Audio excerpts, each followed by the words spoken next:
We'll go ahead and get started with the Race and Civil Rights Committee, Subcommittee meeting. We'll go around the room and just introduce the city staff and get started. So we're gonna start with either side. My name's Gladys Oyola Lopez. I'm election commissioner and city clerk for the city of Springfield. Chelsea Parmentier, election specialist. Steve Bonacani, city solicitor. Shavina Martin, deputy election commissioner. Thank you. And then we have some counselors that are virtual. If you could just unmute and let us know who you are.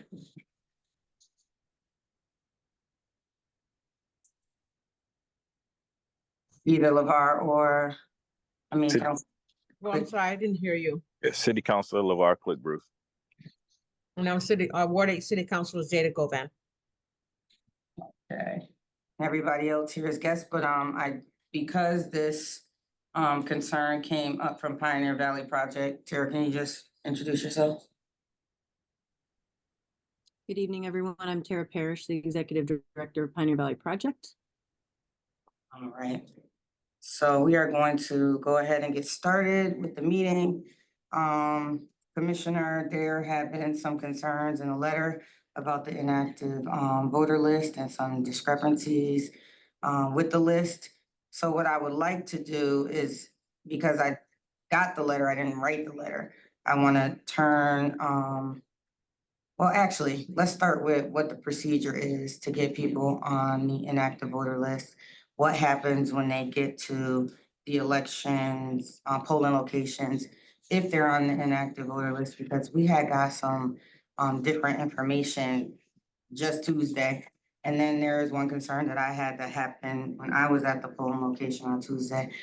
But let's start with how folks get on the inactive voter list, like every single way they can get on it.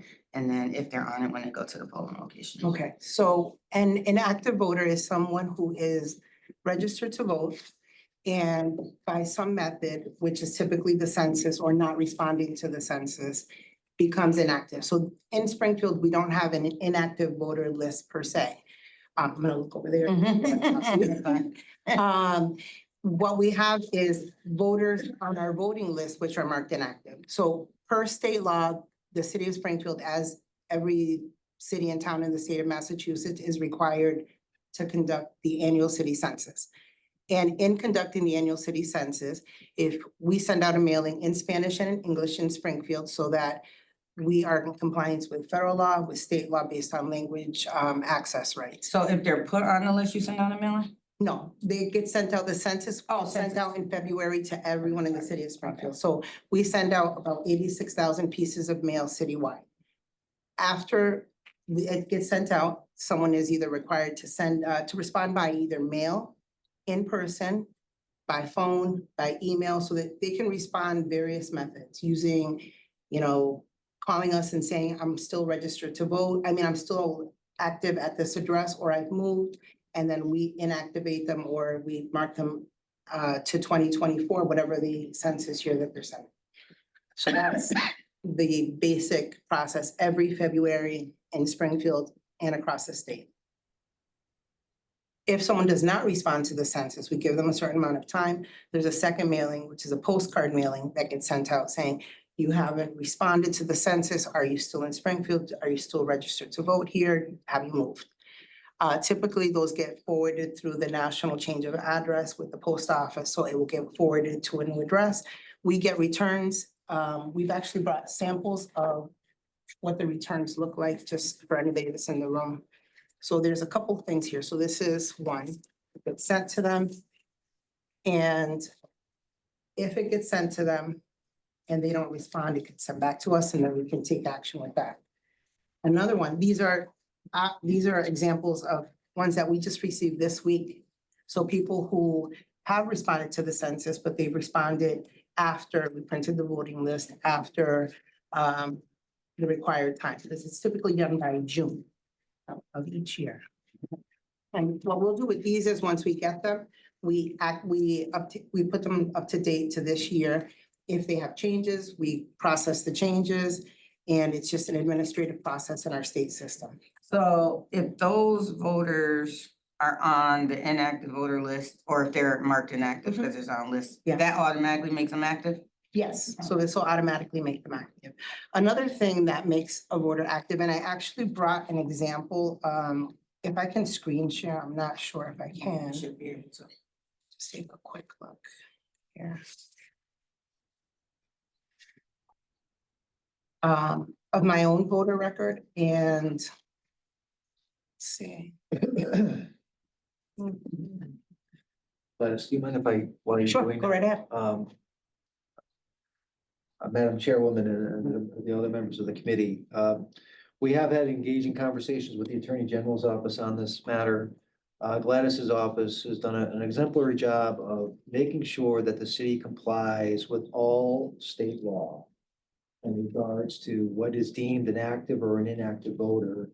And we have gotten a clean bill of health from the Secretary of State's office on a yearly basis. I think everybody should understand that first and foremost, that we do not create the voter laws for the Commonwealth of Massachusetts. Those are created at the state level. And our job is to make sure that they're enforced, and they're enforced equally across the board, without any discrimination. And so there are, I think, what the numbers can look glaring to an individual, that you have wards 1, 2, 3, and 4 that have a large number of inactive voters on a yearly basis. It's not just 2023, it's not just 2022, it's a pretty regular phenomenon. Not something that we're proud of, it's not something that Gladys is proud to enforce, but unfortunately, she just has to enforce it.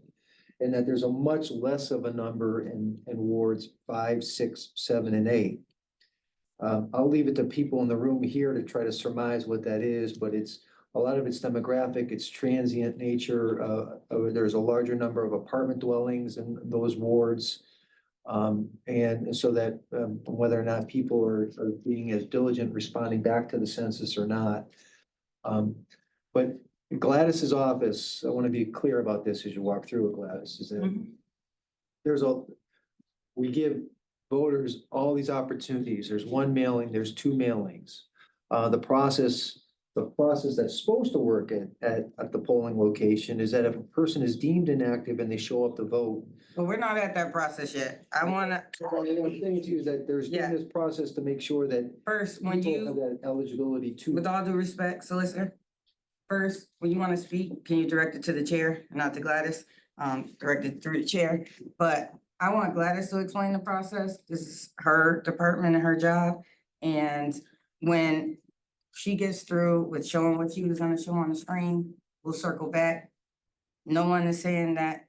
We're just trying to figure out what's happening. We're trying to figure out what the discrepancies are, via the letter, that was sent to us. That's a concern from constituents in the city of Springfield. It is my job as a city councilor to address those concerns, and that's why we're here. No one's placing blame. We are just trying to figure out, just make sure everybody's on the same page, and we just want to report accurate information out to the community.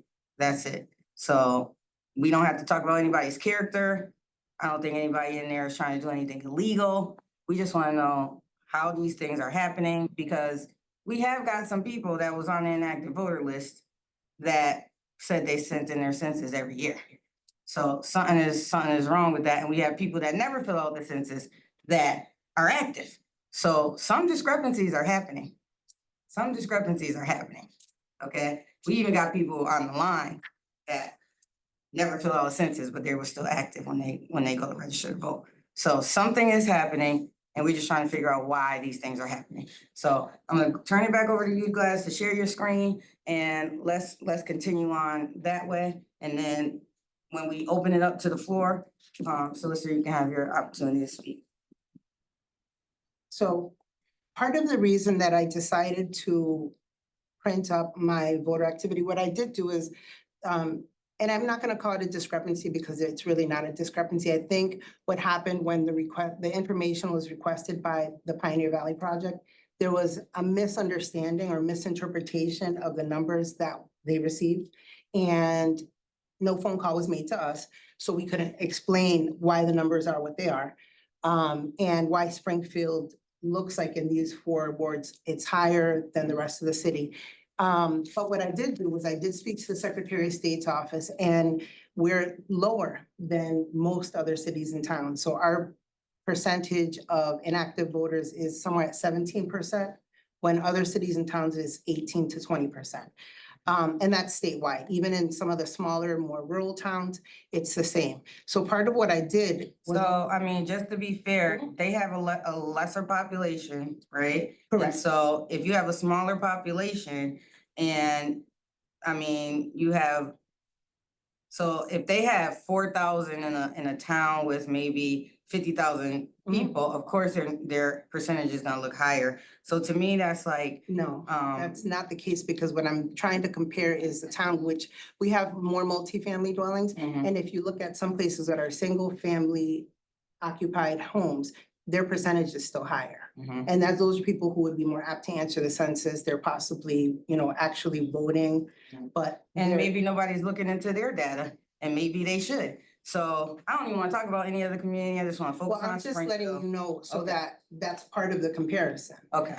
Because honestly, if I thought myself Mhm. that Ward 1, which is where I live and vote, was inordinately high and that there was some type of, issue in that ward, I'd be the first person to sound the alarm. And what I did do, like it was just to circle back and screen share, I printed up my voter record because it's public information. I actually looked up based on the letter that Tara sent.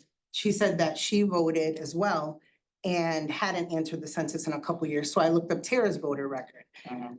and I looked up yours. Mhm. And so that I can have a comparison for all three to show. And I'll show mine right now so that you can see. Let's see if I can screen share this.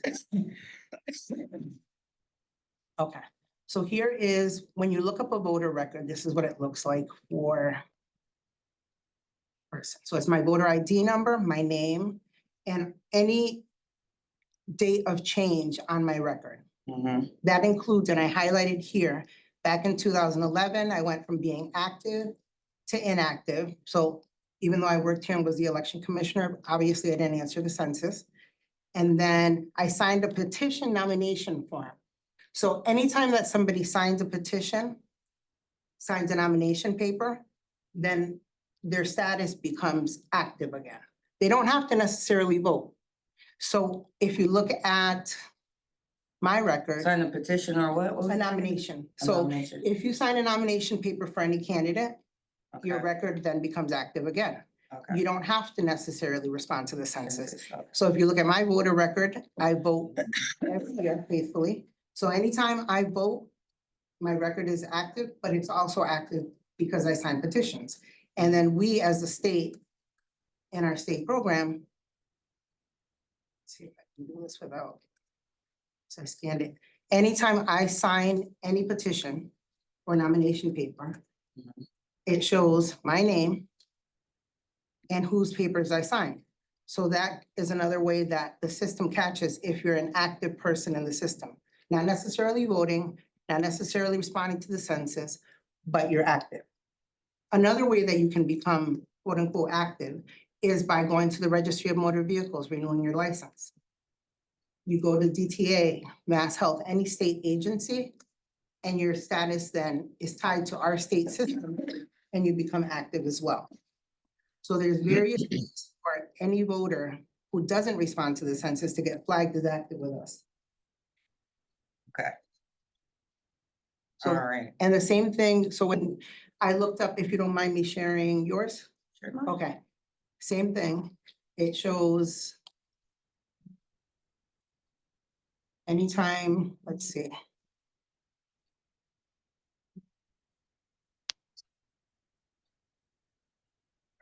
It's slow, but it'll have anytime you're, One second, guys. Susan, can you let me in real quick so I can see it on my phone? and I can give you a physical copy. I just of it. can't see up there. Yeah.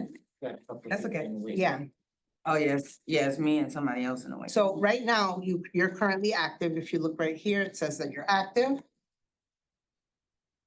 And it gives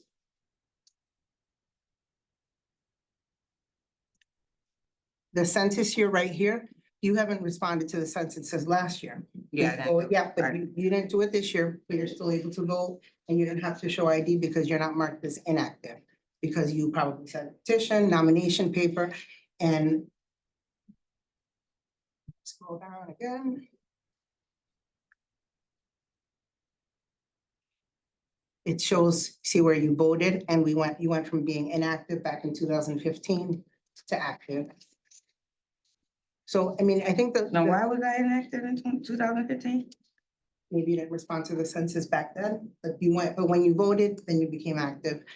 And it shows all of the times you signed any nomination paper, any petition, and that also, like I said, helps with keeping your record up to date and keeping your record active.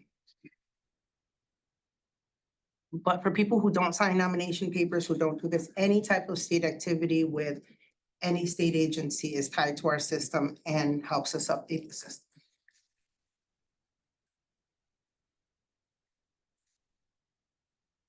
And that shows all of the different times Oh, or when instances I where you signed a signed petition. someone's petition or a nomination paper for a certain question. So I didn't know any of this, so I guess education is always, great to know, right? Cause I didn't know how you become inactive, how you become active again. And part of what I want to stress, just so that, when I became election commissioner, we did have two separate lists. So there was, a blue list and the regular list. And the process, how it used to work, and this is prior to 2009, voters would have to go to vote, they, check in. If their name wasn't on the list, they were directed to another table saying, oh, you must be on the inactive list. I found that kind of made the voters feel like they were, being put aside, like they were being set away from the voters that were on the regular list. So I, in conjunction with the Secretary of State's office, asked them, is it okay for me to just print one list? Because our system allows us the option of either printing one list or printing a separate inactive list. Some cities and towns do that, we do not. We have everybody on one list, and then we have trained our poll workers to flag the ones that are inactive, go through the process of asking for ID and giving them the information. We have signage at all of our polling places that says, if you're inactive, you have to answer the city census every year. It's kind of informational, it's posted. And that one list that they, it's like a one-stop shop, really. You go, you vote, and if you are inactive, there is an affirmation roster you sign. So it says, yep, no, I still live there. This is still my address. You can also say, no, I don't live there. And I've moved to another city, another address in the city of Springfield. And they're still allowed to vote because their name would be on that old list. And they just have to sign and attest to the fact that they are who they say they are, they live where they say they live in the city of Springfield. I think that helped me understand why some people didn't fill out their census, but still were active because they were probably filling out, signing those. Something else. Something else, yeah, but we never knew that, so I think just getting the education out is still good, It so is people can important. understand. So thank you for sharing that, Commissioner. Can you stop sharing screen now? So Pioneer Valley Planning. Huh? There's a question. Or yes, it's on. Who's here? Zeta. Counselor Gobar. Oh, okay. Counselor Govan, go ahead. Thank you, Madam Chair. And thank you, Commissioner, for enlightening us and giving us that information. I think something that I want to make sure that we all know is that when we talk about different issues, right, in any of our departments, we're not talking about people, right? We're not talking about the commissioner. We're not talking about the election workers. What we're talking about is the process and how we can make it better, right? Because I know that Council Whitfield, the Pioneer Valley Project, I'm sure has witnessed, discrepancies in our voting processes. Like, I think last year, a few people were, and I know that Council Whitfield will be talking about this. So I'll wait, Council Whitfield. So that's what we're talking about. I don't want people to think that, we're we're criticizing individuals. That's not what we're doing. That's not what we want to do. Something that I learned a very long time ago is that the first step in getting help for a problem is admitting that you have one. If you don't admit you have a problem, then you're not going to work on fixing it. And I think, our low voter turnout is a problem, right? And with that, that's the reason I wanted to ask, Commissioner, what is the Election Commission's mission? The Election Commission's mission is to run fair, transparent elections, both local, state, and federal, so that everyone who can vote does.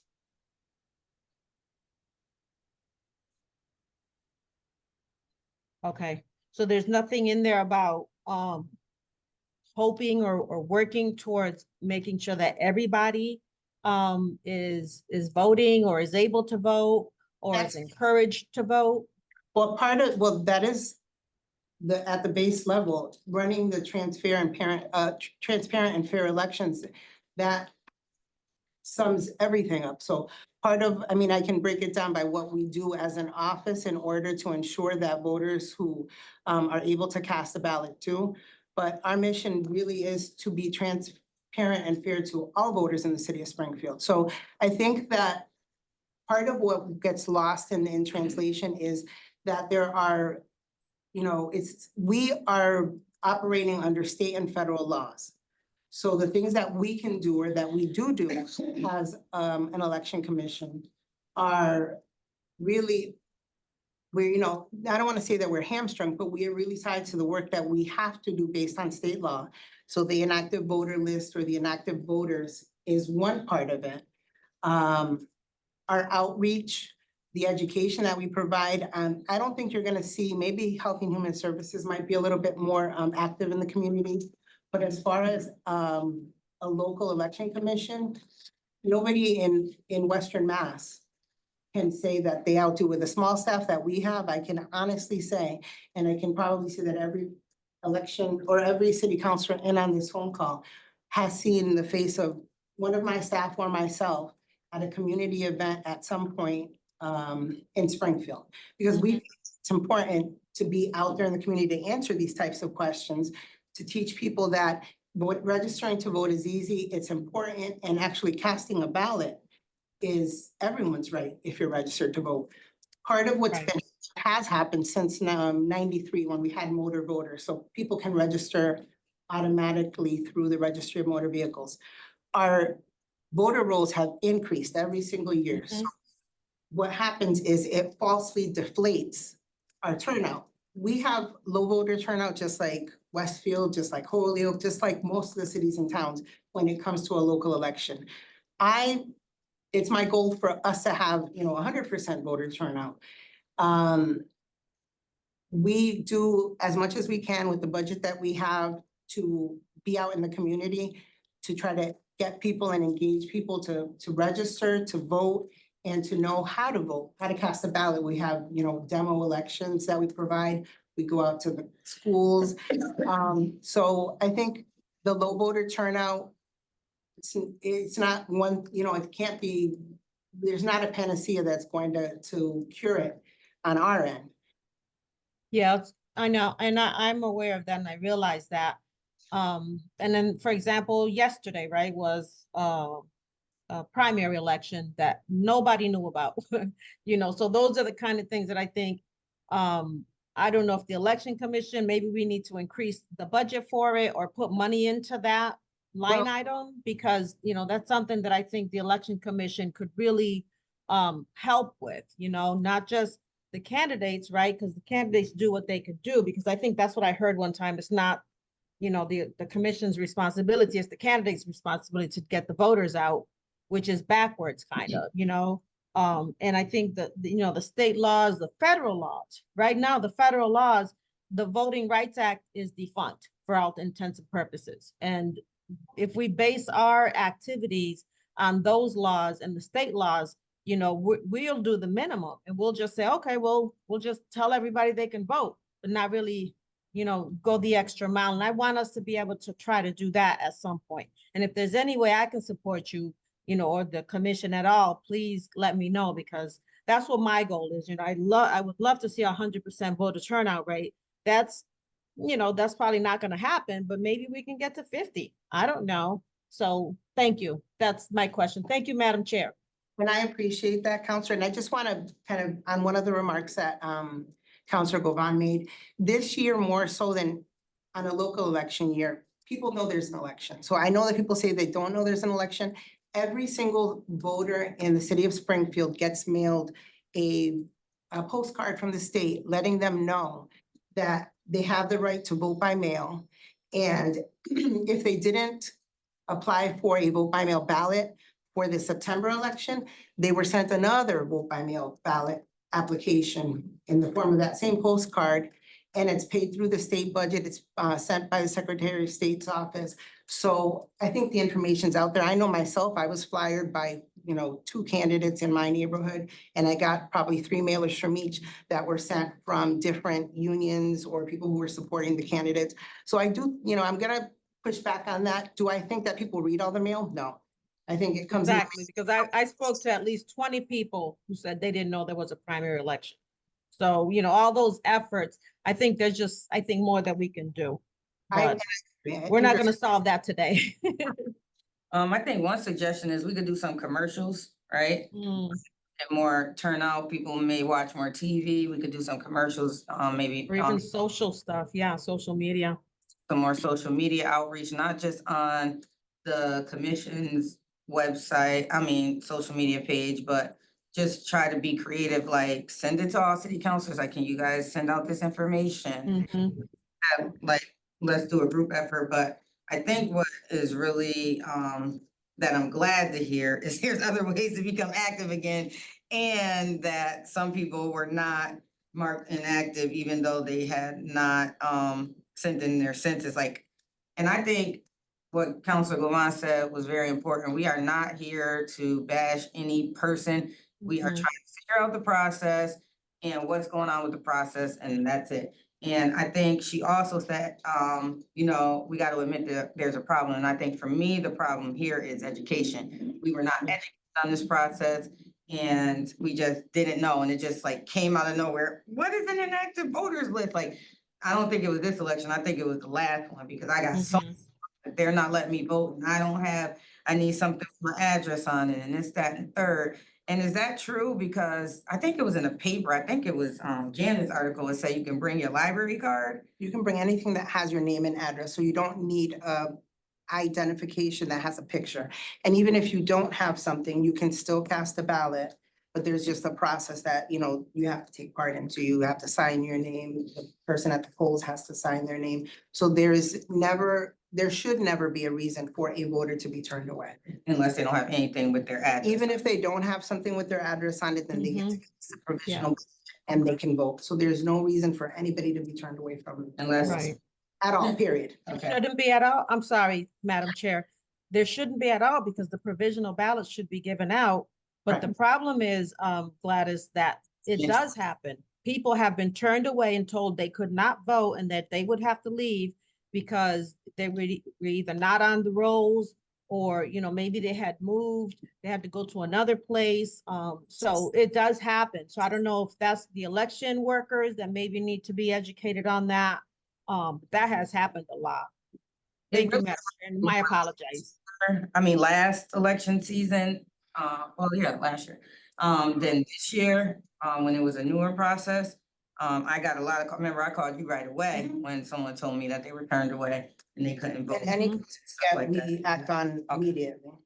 So I just want to give Pioneer Valley Project the opportunity to ask some questions. So at this point, I'm going to turn it over to Tara, but I do really appreciate that education for me. That was eye-opening because there was things I didn't know. But the library card don't have your address on it. No, it has to have your name and Name and address. address, so you can't use a library card. Well, I don't know what a library card Okay. looks Oh, like. you don't Like have a library card, you don't have I like. don't I don't think that has your address on it, so don't bring your library card, it ain't gonna work, so, provisional ballot, but, okay, Tara.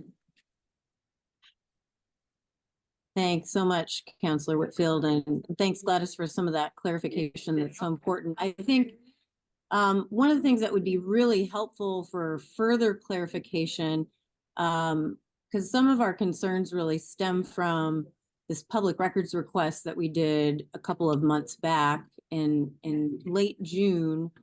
And where we asked for information about the inactive voter list, looking back at the last 3 years. And I apologize that I'm getting some background noise here. I thought I was in a quiet corner. And so the data that we received from 2022 and 2023 and 22 points in 2024, it was point in time data that we received from the public records request. And I don't know if I have sharing ability, but I think, you know, as you indicated earlier, Gladys, that your sense was that we were not interpreting the data correctly. I would love for you to clarify and, you know, sort of where I would love to show you what we received from the city so that you could clarify what we see versus what you have said more recently. If you're willing to do that, I can share the screen and show you sort of the basis of the data that we are using as received from the public records request. And just to be clear, because when I sent the email, you said the public records request, so it's submitted to the law department, but then they go to the actual department to get the data, so that's accurate, so it would have came from your Yes, but, department? yeah, so I just want to see how, in what format what format the data is and that you Okay, have. I Sherry, just you want to can go look ahead at it. and share it. Yeah. Okay, let me go ahead and give me 1 second here to get where I need to. I'm gonna go to 2022's data first. Just so you all who are here can see what we see. Can you all see this? Excel. Okay, great. So That would be it. I think the people Okay. understand. So first thing I just want to, oops, there we go. First thing I want to just make sure that everyone here is aware of is I'm sort of in the top left corner where you can see the number 1. I know this is tiny for those of you who aren't close to the screen, but then I'm gonna highlight that and go down to the bottom. So this is a record that has 116,583 entries, which from our understanding represents the entire, it says it's a redacted list, but it is a list from September 2022, which has several fields. I'm not going to bore you with every single field. There's quite a bit of detail in here, which is super helpful. But for our purposes, we were looking at voter status. So I'm gonna move over to that so that you all can see what we see. Which do you see here? Now I'm on the sort of the final field on the right-hand side, which has a bunch of A's, right? You can see all these A's, right? So again, I'm at 1 and it goes down to 116,000, right? So voter status, and this is where your clarification could be certainly helpful, Gladys. Voter status is broken into A, so active, and I, inactive. Is that correct? Yes. Okay. So again, this is a point in time file. This does not, and I know that earlier on you were clarifying that there's a period of time after folks receive the census, there's a period of time that they have to respond, right? So this represents September of 2022. So we go to voter status and I just click on this little arrow. I'm not a super Excel expert here, but what I can see here is there's 2 options. One is A and one is I. Okay, so I'm gonna click away from A. Well, okay, I'm gonna click A so that you can see in the bottom left-hand side what number. So this is gonna give us the total number of active in voter status. Okay, so I'm applying the filter right here. And you can see that it says 116,024 of 116,582 are Mm. marked as, okay? Does Yeah. everybody see that? Okay, I Yeah. just want, I know, See tiny, it. tiny. Okay, great. So now I'm gonna, Bottom left. Oh. You never. I wanna, Oh, see it now. Okay. So okay, so 116. now I'm gonna do the ayes. Okay, so that would represent inactive. I'm gonna apply the filter here. Again, look at the number on the bottom left where it says 550 Hmm. of 106,582, which is an extremely low number, right? So That's from not, our, what, I'm sorry? that could never be correct. I'll tell you right now that out of 116,000, we would never only have 550 at any point in time of a year. So, okay, I understand that, but so this is why your clarification is super important because this is your file. Mhm. This is not our file. We didn't generate this file. This is from the public records request. And so this is why this conversation is so great that we're having it because these are numbers that reflect if we break them out by ward and by precinct, what it reflects is very, very low and fairly even numbers across all 8 wards, with the exception being Ward 3, which had, I think, in this moment, it had 179 people. So can you clarify how I'd have to received data? look at that. I'd have to look at that file that you got, because those files, any file that we send you, Excel format like that, is, you know, it's, and that data can be, changed, overwritten. So it's not in a PDF format that we're sending it to you. We're sending to an Excel, an Excel spreadsheet. So I'd have to look at the file from the email that it was sent. So Chelsea's here because she responds to the public records request from our office. I'd have to look at the email that she sent in response to this public records request to see what you got and see if it's the same information. Do you have the email, Tara, that you received from Public Records? Yeah, I have Request? to- Yep, Yeah. I absolutely downloaded these files directly from public records request. Can I say that we for- don't want it redacted either? Yeah, we Like, don't- it goes we through don't public records redact it. before it goes out. So. So the law I, redacted it? And so are you saying they could have changed the file? Not necessarily, but it does get touched in between our department and the requester. oh, it gets touched by whom?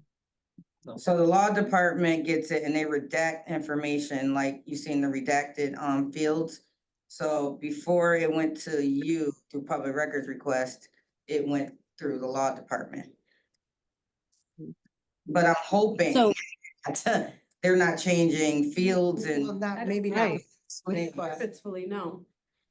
I don't know the redacting law or what Process, they and redact yeah, or what- I'm not sure. so for you to say it was. So- the- Hold on one Yeah. second, because To you. Madam what I Chair. wanna know what's redacted, who does it, what fields they touch, you know? Well, Because if we're, no, because if we're looking for information from public records requests, we wanna make sure we're getting accurate information, right? I ask for a lot of information from public records requests, whether I get them or not, it's another story, but, a lot of times information is redacted, and we just wanna make sure that information is not getting changed, cause Tara didn't change the information, she sent us the email, she sent me the email that came from public records request, and I downloaded the files from the public records request, and it's the same file that she has, so I just wanna, figure out what the process is, solicitor. Sure. The city receives public records requests on a daily basis. The language, how it's specifically worded and what the request is what we comply with. We're not in the position to interpret or try to guess what the person is asking for. I don't know what the specific request was here, Madam Chair, about what the data was. But what happens in a normal process is the public records request comes through the law department. We are the manager of those requests. We then forward out the information, the request to various departments of jurisdiction. Work with that department to try to acquire the data and the information. And then report, and then receive it. And our job is before we disseminate that, is to check to see if there's anything that needs to be redacted. So that it means that if there's anything in the file that contains somebody's social security number, for example, that we've redacted. If it is a voter that is a police officer, that therefore their address is not to be reported to the general public, we have to redact that. So that is a common example of a voter situation. I don't know what happened here. To be honest with you, I want to make sure that we're providing the most accurate information to the general public on any public records request. And that's what our goal is to do. So that is the process. How the numbers got skewed, I do not know. I mean, human errors happen, so.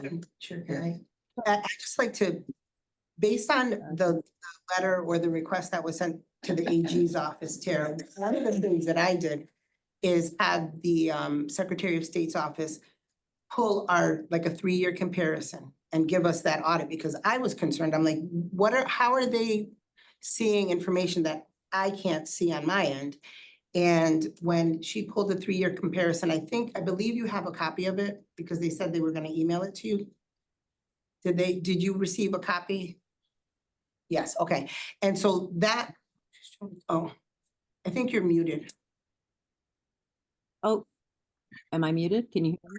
So, yeah, so that based on the letters, I looked at our 3-year, a comparison of 3-year comparison, and to see if there was a big drop off or a big like mass inactivation, because what part of the inactive voters is, it's not, where it goes from 1 to 10 to 100, it's cumulative. So if somebody hasn't voted in 4 years, hasn't done any of the processes to activate themselves, their name will appear on the same list as inactive. So if we run our, inactivation in 2024, we'll add names to it, but it's not going to go from, 500 to 20,000. That should never happen. And so based on your letter, I had the Secretary of State's audit our list, because they have access to our information. It's the way, and just so that everybody's aware, the way our voter information is stored is on a secure state server. It exists here in City Hall, but the server is managed and it's hardwired independently of any city computer system. And they have direct access. So at any point in time, the Secretary of State's always monitoring the activity of our voter list.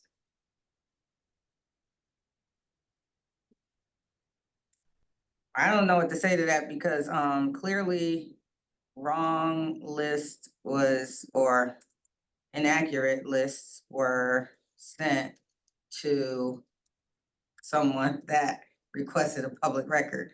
How can we, and this is for the solicitor, how can we ensure that when folks are asking for a public records request, that they're getting accurate information? To you, Madam Chair, you'd have to look at the request itself. Yep, I seen the request itself. So we're not obligated to create lists or provide or to go try to create lists or information that's not within our possession. If it is within our possession, we disclose it. And so oftentimes if there is an error or there is a misinterpretation of what the request is, it's usually all through email correspondence with the petitioner, that we usually try to engage in some conversation saying, is this what you're looking for? Or somebody regularly says, that's not what I was looking for. It's usually back and forth for us to make sure we get the information correct. And that, unfortunately, it's a rigid process, public records request, because it's a burgeoning area that we don't get on the phone and talk to people and try to understand what they're looking for. It's all documented and set into a database, all the correspondence, all the responses. And we try to do that to make sure that we are properly complying with the request itself. Yeah, because I remember putting in public records requests and I got information that I wasn't looking for. No one asked me if this was what you were looking for, because they didn't want to give me what I was really looking for. So they just gave me something else. And then I had to go back in and put in another public records request to make sure I worded it exactly for what I wanted to see. And so I don't know that that's 100% accurate, that there's some back and forth correspondence all the time, because I know that that didn't happen with me. And I know that it was purposefully not clarified, because they didn't want me to get the information, and it was all about ARPA, and it was before your time.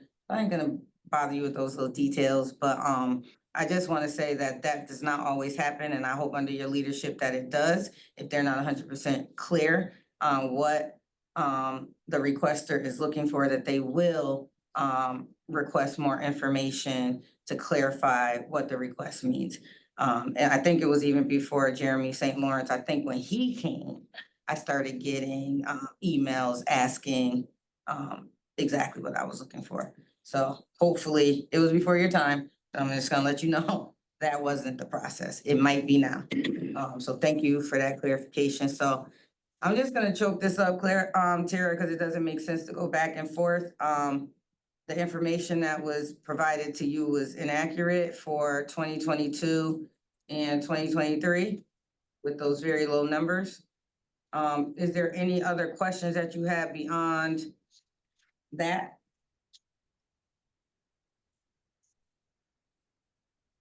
Well, I mean, I think, and yeah, certainly outside of this, in this venue, maybe, you know, I mean, I think just saying we did a public records request and saying, well, the information you got back is inaccurate, that's kind of troubling to me.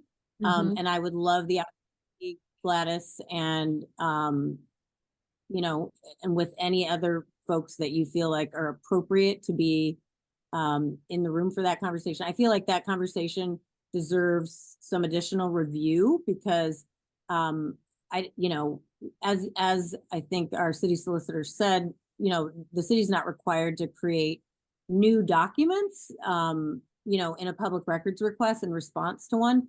But I think that as I showed everyone in this meeting today, voter status, it's a very standard field.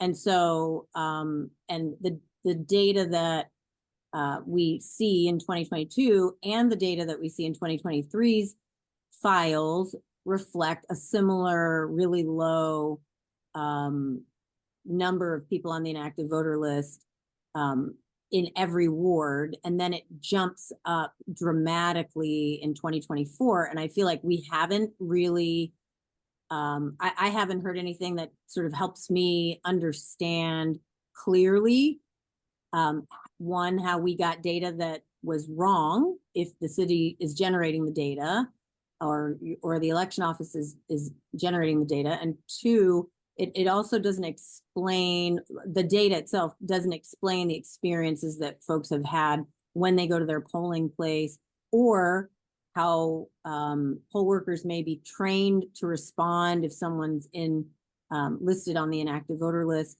Because as recently as a couple weeks ago, I had a poll worker talk to me about sending people home to go get their ID, saying that he does that regularly.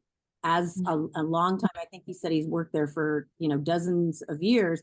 He said he will always send someone home to get their ID. So I think that there is a bigger conversation that is worth having so that our voters, regardless of what ward they're in, can have access to the same information.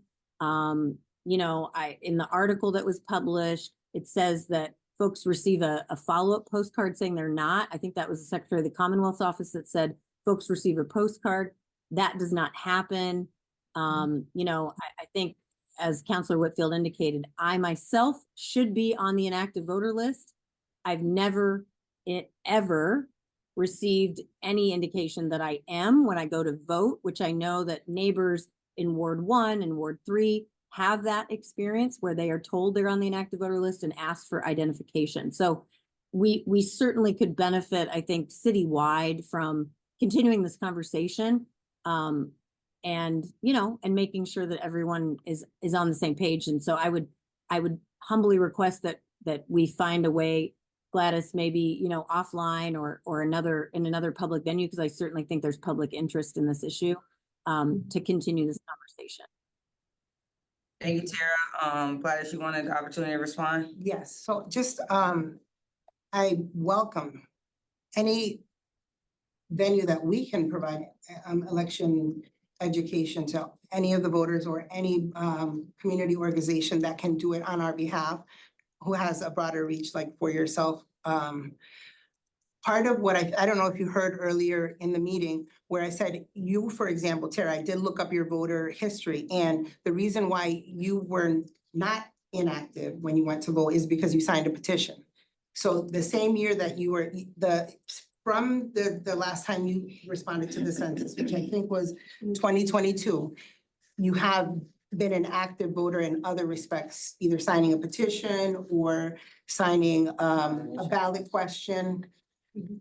And so that activated you, so that when you go to vote, even though your census year reads 2022, you're not inactive. So that's the answer to that question. Now, the broader question of the poll workers, and I'll ask you offline if you don't mind, because I don't wanna, put someone's name out there, but I would like to know who that poll worker is, because that is part of, the education process. That's why I invited, the Deputy Commissioner Shavina Martin here, because she provides a mandatory training for every poll worker, and it's standard every single year. The inactive voter process is part of the training, and they're required before they work the polls to attend the training, understand the materials, and we would never send a voter home for ID. It provides a hardship that's unnecessary in order for them to cast the ballot. And the process is outlined in the materials they receive every year.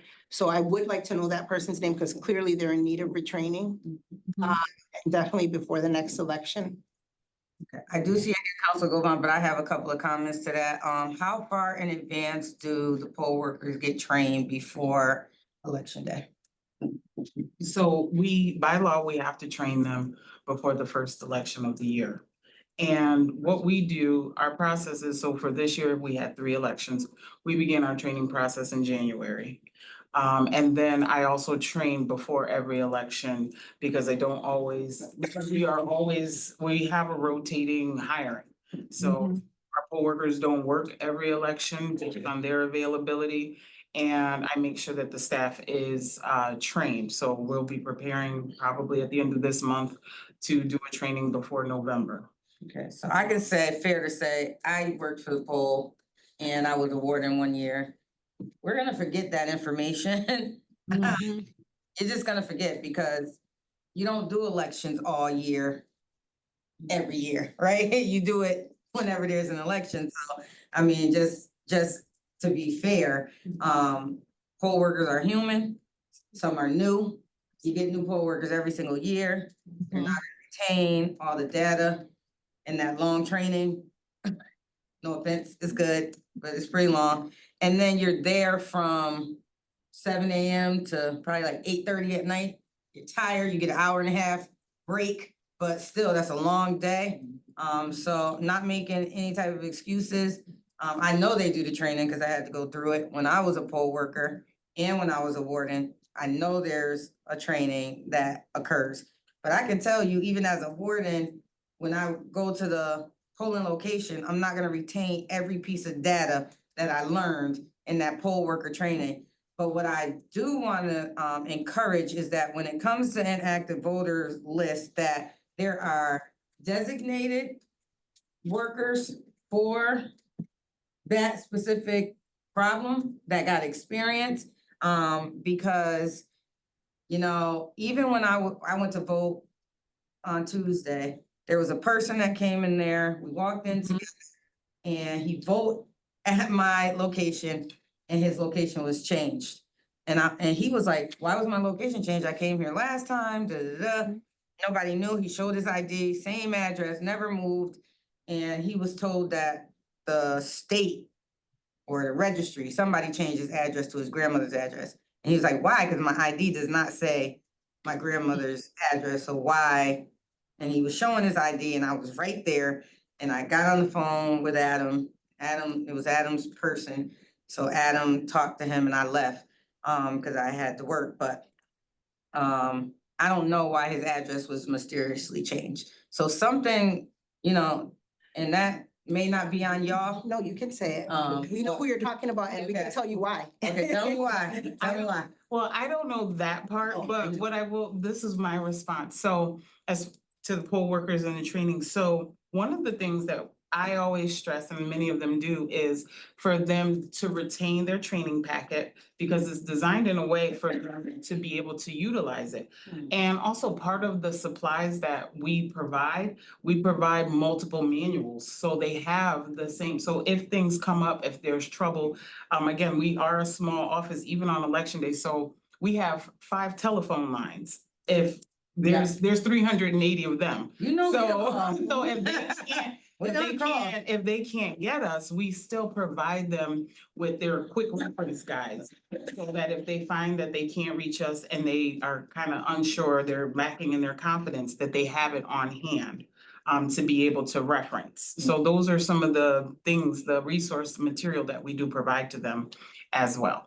But I do agree that between, a March and September, yes, you can, forget some of your steps and processes, but I'm always available, we're always available. And trust, they do call and they are always requesting, can you send me another packet? Absolutely, you can pick it up, I can email it. So those are some of the things, we listen to them and we are always ready, they're available to answer them and support them in whatever way they need. Yeah, you're there to support us too.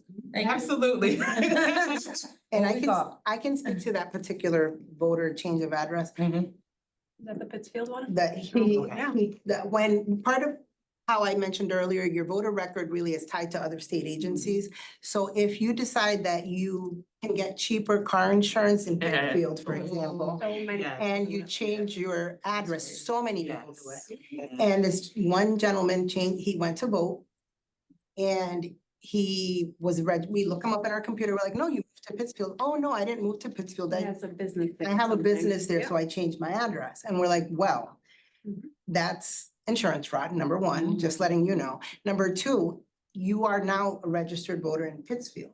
And he's like, well, I want to vote in Springfield. You can't. When you go to the registry, you change your address, and now you have to re-register in Springfield. That happens so many times.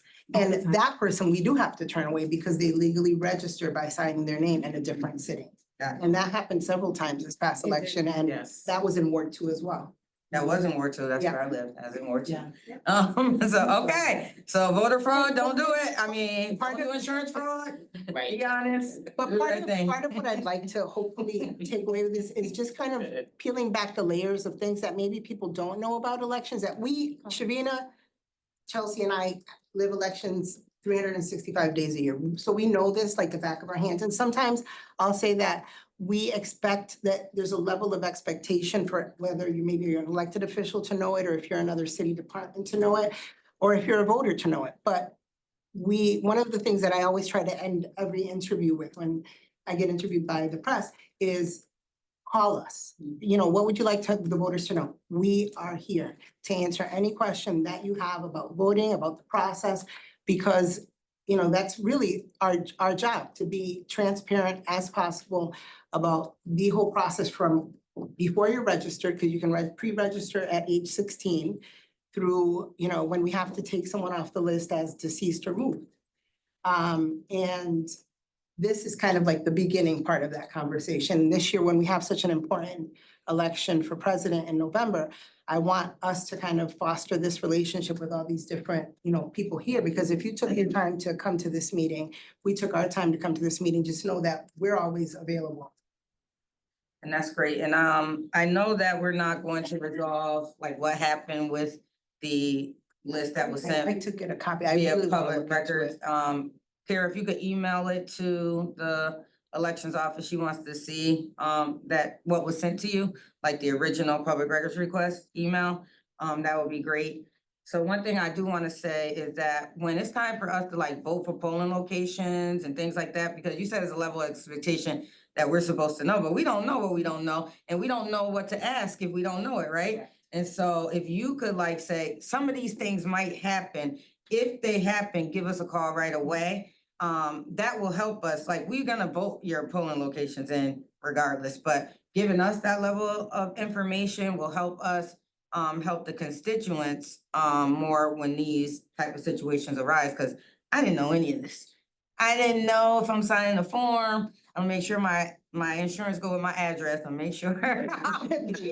But like, I didn't know any of these things caused, this to happen, and I wouldn't have known to ask, until this meeting came up. So I just don't like to keep people past their time, and we're already 1 minute past it, but I do want to ask, Counselor Delgado, I didn't see you. Thanks for joining. I do want to ask, is there any other questions from counselors? Thanks, Madam Chair. Sorry, I missed the beginning half of this, and so I'm sure I'll go check the replay. I guess my question to you, Gladys, is how much of this is a capacity issue? In terms of, I know you guys work hard. I've seen you guys out in the community trying to do your thing to get folks wanting to register. But in understanding a lot of departments capacity wise are stretched, did you guys receive any extra funding when the early voting came in effect? So we do get reimbursement from the state for early voting. If there was anything in terms of, budgetary issues surrounding inactive voters specifically, so I'm gonna speak to that.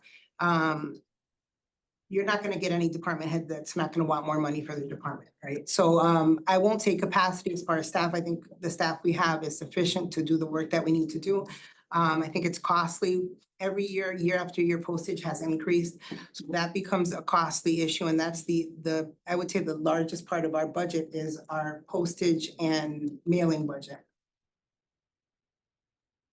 Okay, I was just curious about, when there's new stuff that comes on, what's the capacity, and does that growth come with the backing support to fill that?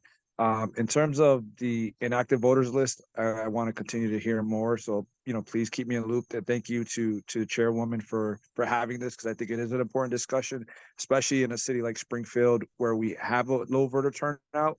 I know, having worked on the decennial census, how hard it is even just to get people to open their doors when you're trying to get them to register for the census, let alone mail them something, expect them to send it back. But I'm wondering if there's other ways to get them, outside of just a mailer, whether folks can call in to do that. Any other ways that folks can get that versus just a mail-in, because, one, I know we have a transient population as well. And so I'm sure keeping track of where folks live and what is a challenge, but just making sure that there are a number of different opportunities for folks to be able to get themselves off the inactive list if they are, so. And we're gonna let you email that question because it is 6:04. And Counselor Click Bruce is gonna have the last word. I think she did explain some of that in the beginning of the meeting that you missed. You could probably go back and look at the video too, not to be rude, Counselor Delgado, but we gotta get over to White Lion. Appreciate you. Counselor Click Bruce? Yeah, thank you, Madam Chair. Really, thank you for having this meeting. Very informative. Two of my takeaways is this: we need to have more education around this issue, and I think it would be great for us to partner with Pioneer Valley and also the Seniors Council and all these other organizations, our neighborhood councils, to have this education that we need to get out to our constituents, because this is very important. People have really died for the opportunity to vote, and it will behoove us not to get out there more. And again, I appreciate the staff for doing what they do already, but we all can do more. I can do more. So again, thank you for having this meeting. I'm looking forward to what we can do to make sure we bring this to our constituents. Thank you. And thank you for mentioning the Mass Senior Action. Also joining us today along with Pioneer Valley Project, that some of their team is here, and everyone else from the community. Thank you for joining us. We are gonna call this meeting right now, and just thank you for your time in this hour and 5 minutes. Have a good one.